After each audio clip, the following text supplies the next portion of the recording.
اس میں کوئی شک نہیں کہ آج دنیا میں 29 لاکھ سے زائد لوگ کورونا سے متاثر ہو چکے ہیں اور 2 لاکھ زندگیاں یہ نہ نظر آنے والا وائرس اب تک نکل چکا ہے۔ پاکستان میں بھی 12,500 سے زائد کیسز ہو چکے ہیں اور 269 کے قریب اموات ہیں۔ اس ناگہانی آفت نے جس طرح دنیا کو اپنی لپیٹ میں لیا، ایک لمحہ تو ایسا آیا کہ دنیا کے طاقتور ملک اور ان طاقتور ملکوں کی طاقتور حکومتیں اور طاقتور اقوام کے ہاتھ پاؤں پھول گئے اور وہ خود کو بے بس اور لاچار محسوس کر رہی تھی۔ لیکن پھر ساتھ ہی انسان سنبھلنا شروع ہوا اور اس نے اس وائرس سے نمٹنے کا فیصلہ کیا اور اس وائرس کے خاتمے کے لیے ادویات کی تیاری بھی شروع ہو گئی اور ویکسین کی تیاری بھی شروع ہو گئی۔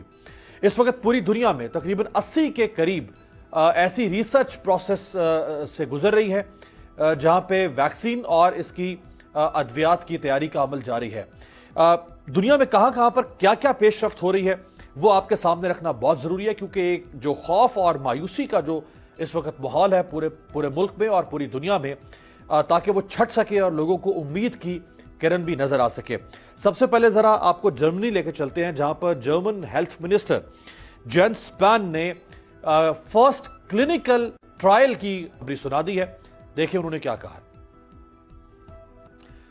جرمنی کے بعد اب آپ کو ساؤتھ کوریا لے کے جاتے ہیں، کیونکہ جنوبی کوریا بھی دنیا کے سب سے زیادہ متاثرہ ممالک میں سے ہے۔ اگرچہ جنوبی کوریا نے بہت زبردست ٹیکنیک استعمال کی، لیکن اس کے باوجود چونکہ یہ وائرس اتنا زبردست طریقے سے حملہ آور ہوا تھا کہ جنوبی کوریا کی حکومت بھی ایک لمحہ کہ وہ بے بس ہو گئی۔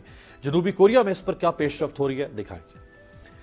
اب تک کی سب سے اہم پیش رفت ہمیں برطانیہ میں نظر آ رہی ہے، اور برطانیہ کی نہ صرف برطانیہ بلکہ دنیا کی سب سے بڑی اور معتبر یونیورسٹی آکسفورڈ یونیورسٹی میں سائنسدان اس پر تحقیق کر رہے ہیں۔ ڈاکٹر سارا جو کہ 1990 کی دہائی سے آکسفورڈ یونیورسٹی میں جو وائرل ڈیزیزز ہیں اور ویکسینز کے اوپر کام کر رہی ہیں۔ ڈاکٹر سارا آکسفورڈ یونیورسٹی کی اس ٹیم کی سربراہ ہیں جو ویکسین کی تیاری کو اب آخری مراحل تک پہنچا چکے ہیں۔ سب سے پہلے ذرا ڈاکٹر سارا کیا فرما رہی ہیں وہ سنیں، اس کے بعد جو پہلی رضاکار خاتون جس کو یہ ویکسین انجیکٹ کی گئی ہے اس کی گفتگو آپ کو دکھائیں۔ برطانیہ میں ڈاکٹر سارا اور ان کی ٹیم بھی سمجھتی ہے کہ ستمبر تک ہم 10 لاکھ کے قریب ویکسینز تیار کرنے کے قابل ہو جائیں گے، اور یہ ضروری ہے کہ برطانیہ ہر حال میں ستمبر تک 10 لاکھ کے قریب ویکسین تیار کر سکے۔ جب رضاکار جو ہے وہ طلب کیے گئے تو 500 سے زائد رضاکار سامنے آئے، جنہوں نے خود کو پیش کیا کہ اگر آکسفورڈ یونیورسٹی کی یہ ٹیم ان کے اوپر تحقیق کرنا چاہے تو وہ خود کو اس اہم انسانی خدمت کے لیے پیش کرنے کو تیار ہے۔ یہ خاتون جس کو یہ ویکسین انجیکٹ کی گئی، ان کا کیا رد عمل ہے دکھائیں۔ اور اب آپ کو لے کر جائیں گے امپیریل کالج لنڈن، وہاں پر تحقیق کی جا رہی ہے اور چوہوں کے اوپر سب سے پہلے اس کا تجربہ کیا گیا۔ ڈاکٹر پال میکے جو کہ سینئر ریسرچر ہیں، انہوں نے اس ویکسین کی تیاری کے لیے جو خوشخبری سنائی ہے دنیا کو، وہ کیا دکھائیں۔ اور اسی طرح سے چین کے اندر بھی پہلے دن سے ہی اس کے اوپر تحقیق کا عمل شروع ہو چکا تھا۔ چین میں 8 بندروں کے اوپر اس ویکسین کو آزمایا گیا، اور بندروں کے 2 اس طرح سے گروپس بنائے گئے، ایک وہ جن کو ویکسین انجیکٹ کی گئی لیکن اس سے پہلے ان کو وائرس انجیکٹ کیا گیا، اور ایک وہ گروپ تھا جو بندروں کا جن کو ویکسین اور وائرس انجیکٹ نہیں کیا گیا۔ دونوں کے بدلتے ہوئے رویوں پر تحقیق کی گئی اور پہلی مرتبہ چائنیز لیبارٹری میں تیار کی جانے والی ویکسین جو ہے وہ بندروں پر آزمائی گئی، اور یہ تجربہ کامیاب ثابت ہوا ہے۔ 8 بندروں کو ویکسین کی 2 مختلف مقدار انجیکشن کے ذریعے دی گئی، اور یہ ثابت ہوا ہے کہ اس ویکسین کا کوئی سائیڈ ایفیکٹ نہیں ہے۔ اور آخر میں آپ کو ڈاکٹر اینتھنی ایس فاسی جو کہ ڈائریکٹر ہے امریکہ کے national institute of allergy and infectious diseases, اور یہ کئی دہائیوں سے امریکہ کے اس اہم ترین ادارے کی سربراہی کر رہے ہیں۔ ڈاکٹر اینتھنی فاسی نے کرونا وائرس سے نمٹنے کے لیے ویکسین کی تیاری کے لیے جو ٹائم لائن بتائی وہ کیا ہے دکھائیں۔ یہ گفتگو انہوں نے چند روز پہلے فرمائی تھی، جس میں انہوں نے کہا کہ 1 سال سے 1.5 سال کا وقت لگ سکتا ہے کہ انسانیت اس خوفناک اور جان لیوا وائرس سے نمٹنے کے لیے کسی حتمی ویکسین کی تیاری کے مرحلے کو کامیابی سے عبور کر سکے۔ پاکستان میں صورتحال کیا ہے بات کرتے ہیں، میرے ساتھ جو معتبر شخصیات موجود ہیں۔ حافظ حمداللہ صاحب، سینیٹر حافظ حمداللہ صاحب، آنریبل ممبر جمعیت علماء اسلام فضل الرحمان گروپ ہمارے ساتھ موجود ہیں کوئٹہ سے، آپ کا بہت شکریہ۔ پاکستان تحریک انصاف کے سینئر ممبر حلیم عادل شیخ صاحب ہم کراچی سے جوائن کر رہے ہیں، اور آنریبل ممبر پاکستان پیپلز پارٹی سینیٹر عاجز دھامرا صاحب بھی ہمارے ساتھ موجود ہیں ٹیلی فون لائن پہ۔ ڈاکٹر اشرف نظامی صاحب صدر ہے پاکستان میڈیکل ایسوسی ایشن کے، ہمارے ساتھ موجود ہیں لاہور سے۔ ڈاکٹر صاحب آپ کا بہت شکریہ۔ ڈاکٹر صاحب میں آپ ہی سے آغاز کروں گا۔ WHO نے ایک خوفناک صورتحال بتائی پاکستان کے بارے میں کہ جولائی تک پاکستان میں کرونا کے متاثرین کی تعداد 2 لاکھ تک پہنچ سکتی ہے۔ اس وقت پاکستان میں جب میں آپ سے مخاطب ہوں 12,700 سے زائد کیسز ہو چکے ہیں، اور ابھی ہم 26 اپریل پہ اس وقت کھڑے ہیں، اور مئی، جون اور جولائی یعنی جولائی کے آخر تک تقریباً 3 ماہ میں آپ کو لگتا ہے کہ یہ ٹریجیکٹری اتنی تیزی سے اوپر جا سکتی ہے کہ 12,700 سے کیسز 2 لاکھ تک پہنچ سکے؟ ڈاکٹر صاحب آپ کو آواز آ رہی ہے؟ ڈاکٹر نظامی صاحب جی بالکل، جی آواز آ رہی ہے۔ جی ڈاکٹر صاحب، WHO نے کہا ہے کہ جولائی کے آخر تک پاکستان میں 2 لاکھ لوگ متاثر ہو سکتے ہیں۔ آج ہم 12,700 کے قریب مریضوں کے ساتھ کھڑے ہیں، کیا 3 ماہ میں اتنا بڑا اضافہ ہو سکتا ہے مریضوں کی تعداد میں؟ دیکھیں، میں سمجھتا ہوں کہ اگر آج بھی ہم ٹیسٹنگ کی طرف جائیں، اگر پاکستان میں ٹیسٹنگ کی جائے، and you are well aware of کہ جتنی ٹیسٹنگ کی گئی ہے اس کے اندر سے 10% ایٹ رینڈم کرتے ہیں تو that is up positive over there.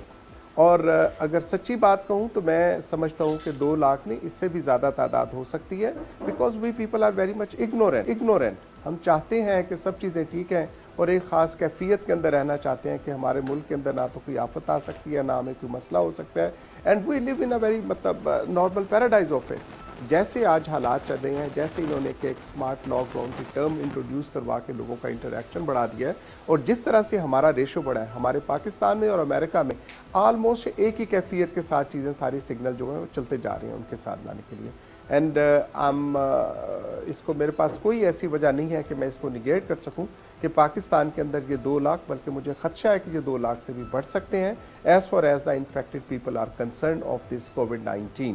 اس کے لیے جو ہے 2 لاکھ، اور دیٹ از دا ریزن کہ ہم پاکستان۔ ڈاکٹر صاحب آپ نے پروگرام کے آغاز میں جو سمارٹ لاک ڈاؤن کی ٹرم ایجاد کی اصطلاح پرائم منسٹر صاحب نے بھی اور صدر مملکت نے، آپ نے اس پر تنقید کی۔ دیکھیں پوری دنیا میں اب جہاں اس کے فیکٹرز میں اضافہ ہو رہا ہے، وکٹمز میں، وہیں پہ لاک ڈاؤن کو ایز آؤٹ بھی کیا جا رہا ہے۔ جیسے دبئی میں شاپنگ مالز کھولنے کی اجازت دے دی گئی ہے، UAE میں اوور آل یعنی دبئی کے علاوہ پورے UAE میں پابندیوں میں نرمی کی جا رہی ہے، کرفیو کو نرم کیا جا رہا ہے، دوپہر 12 بجے سے لے کے آگے 10 گھنٹے تک شاپنگ مالز کھولنے کی اجازت دے دی گئی ہے۔ جرمنی میں مسلمانوں کو مساجد میں باجماعت نماز اور تراویح کی اجازت دے دی گئی ہے۔ جو شینجن کنٹریز ہیں ان میں سکولز کھلنا شروع ہو گئے ہیں۔ تو اب کوئی ایسا راستہ تو تلاش کرنا پڑے گا انسانیت کو، یہ تو نہیں ہو سکتا کہ اب بالکل پوری دنیا جو ہے وہ شٹ ڈاؤن کر کے اس کو بند کر دیا جائے ایک طرح سے۔ آپ بالکل درست کہہ رہے ہیں، اور اس کا قطعی طور پہ یہ مقصد نہیں کہ ہم یہ بات کہتے ہیں کہ اگر ادارے بند ہیں، اگر انسٹیٹیوشنز بند ہیں تو ان کو مستقل بنیادوں پہ ہی بند رہنا چاہیے۔ ہم WHO بھی ایسا نہیں کہتا کہ یہ ادارے جو مستقل طور پہ بند کرنے چاہیے۔ جو ہم کہہ رہے ہیں، ہم یہ بات کہہ رہے ہیں کہ اگر دبئی کے ساتھ کیا گیا ہے، UAE کے ساتھ گیا، انہوں نے 80% لوگوں کی غالباً وہاں پہ جو ہے ٹیسٹنگ کی ہے، ان کی ٹیسٹنگ کیپیسٹی جو ہے جتنی زیادہ ہے وہ ذرا دیکھیں کہ کتنی کیا ہے۔ پھر دنیا کے اندر یہ گراف نیچے کی طرف جا رہا ہے۔ Australia they have controlled all over there. جب آپ کنٹرول چیزوں کو کر لیتے ہو تو پھر سرٹنلی اسمارٹ لاک ڈاؤن آپ پورشنز کے اندر کرتے ہو کہ باقی اداروں کو، انسٹیٹیوشنز کو کھول دیا، because now you are very much clear کہ اب آپ کے ساتھ وہ خدشات نہیں ہیں۔ اگر ہم چائنا ووہان کے ساتھ بات کریں تو وہاں بھی پوری طرح سے شہر کھل گیا، but does not mean by کہ ابھی ہمارے ساتھ، مطلب اگر میں رفلی آپ سے شیئر کروں، مطلب بڑی جھٹکی سی یہ بات لگتی ہے کہ ایک سیلاب آتا ہے، کہ سیلاب کا ریلا آتا ہے، پہلے جہاں پہ آ کے کشمیر اور آگے علاقے میں آیا، پنجاب میں آیا، اب سندھ میں تو جا کے بڑے عرصے کے بعد سیلاب کا ریلا آئے گا، but does not mean by کہ پنجاب کے اندر آ کے جبکہ وہ گزر چکا اور سندھ والے کہیں کہ جناب چونکہ بس وہ پنجاب ٹھیک ہو گیا تو لہٰذا ہمیں تو فکر کرنے کی ضرورت ہی نہیں ہے۔ سو ہیونگ سیڈ کہ ابھی ہمارے ہاں جو پاکستان کے اندر، ہمارے ملک کے اندر جو کیفیت آئی ہے، we are on highest age